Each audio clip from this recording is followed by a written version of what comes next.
მოგესალმებით ჩემო მაყურებლებო. დიახ, არ გაგეცინო და დაუკვირდით, თუ არ დაიჯერებთ ეს თქვენი გადასაწყვეტია, მაგრამ ისინი არსებობენ.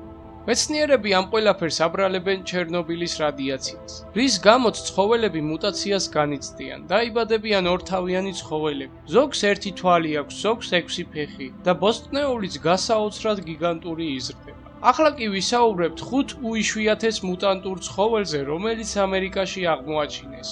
ნომერი 1. მუმიფიცირებული ჩუპაკაბრა. არსების სახელი სიტყვასიტყვით ესპანურიდან ითარგმნება როგორც თხის მწოველი. 1994 წელს კუნძულ პუერტო-რიკოში ადგილობრივმა მოსახლეობამ იპოვეს მკვდარი თხები, რომელსაც სისხლის კვალი საერთოდ არ ჰქონდა და თითოეულს კისრის გარშემო ჰქონდა პატარა ნაკბენი 2 მკვეთრი ეშვით. ჩვენ პირდაპირ ვიფიქრებთ ვამპირს, მაგრამ ამას ვერ დავიჯერებთ, რადგან ისინი მითებში არსებობენ. ეს ცხოველის ჩადენილია, რომელიც ამოუცნობია და მასზე მხოლოდ ისაა ცნობილი, რომ სისხლს წოვს ცხოველებს და დადის უკანა ფეხებით. ეს არსება აღმოაჩინეს გამოქვაბულში, ლოს-ბაკანოსთან ახლოს. პუერტო-რიკოს მთავრობა ბევრი წლების მანძილზე უარყოფდა ჩუპაკაბრის არსებობას. ნომერი 2. ციკლოპი კატა ნიაგარიდან. ეს მუტანტი კატა აღმოაჩინეს სიყვარულის არხთან ახლოს, ნიაგარის ჩანჩქერთან. ადგილი, სადაც ეკოლოგიური კატასტროფა მოხდა მე-20 საუკუნის მეორე ნახევარში. კნუტი მიატოვა თავისმა დედამ და ძალიან ცუდ მდგომარეობაში მიიყვანეს ჰუმანიტარულ საზოგადოებაში, ნიუ-იორკში, სადაც მას კვებავდნენ პატარა ბოთლი რძით. ის გაასუფთავეს და დაბანეს. ციკლოპი კატა მუტანტის კატეგორიას მიეკუთვნება, რადგან მას ერთი თვალი ჰქონდა. ციკლოპი კატის სიკვდილის შემდეგ მისი ცხედრისგან შექმნეს ქანდაკება, რომელიც დადგეს ჰუმანიტარულ ორგანიზაციის მუზეუმში. ნომერი 3. მკვლელი ბაყაყი.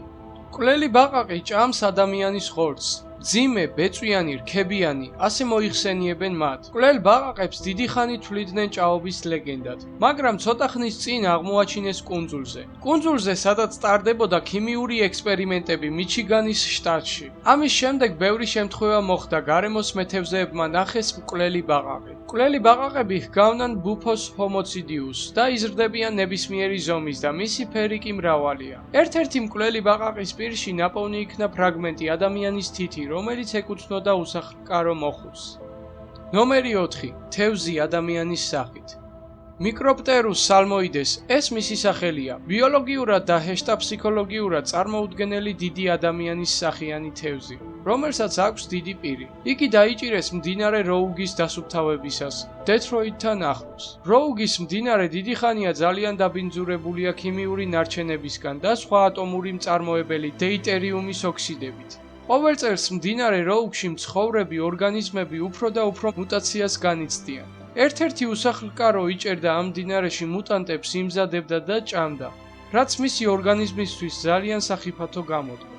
თევზს არაუჩვეულო ფორმის ადამიანის სახე აქვს. ეს იმას ნიშნავს, რომ მალე უარესი პრობლემები გვექნება ჩვენს გარემოში. ყველაფრისა მიუხედავად ამ საქმეში ჩართულია ბევრი ექსპერტი, მაგრამ ვისაც როგორ უნდა ისე იძახის. ზოგი ამბობს, რომ ეს არის ადამიანის სახე, ზოგი იძახის ძაღლის სახეა, ვისაც როგორ მოუხერხდება. ნომერი 5. გველი კუ. გველი კუ აღმოაჩინეს კვებეკის ტერიტორიაზე, აღმოსავლეთით იზოლირებულ ჭაობში. მოახერხეს და გადაარჩინეს ეს არსება მტაცებელი ფრინველებისგან. მას აქვს გველის კისერი და კუდი, ხოლო ტანი კუს ბაკანით აქვს დაცული. ის იკვებება მცენარეებით და ხილით. ნაპირზე თავის მოძრაობით მტაცებელ ფრინველებს იზიდავდა. სამწუხაროდ გველი კუს გადარჩენა ვერ შეძლეს და თითქმის სრულად გაუჩინარდა ამ სახეობის მუტანტი. ამით კი ჩვენი ვიდეო დასასრულს მივახლავ და გამოიწერეთ კანალი და დაელოდეთ საინტერესო ვიდეოებს.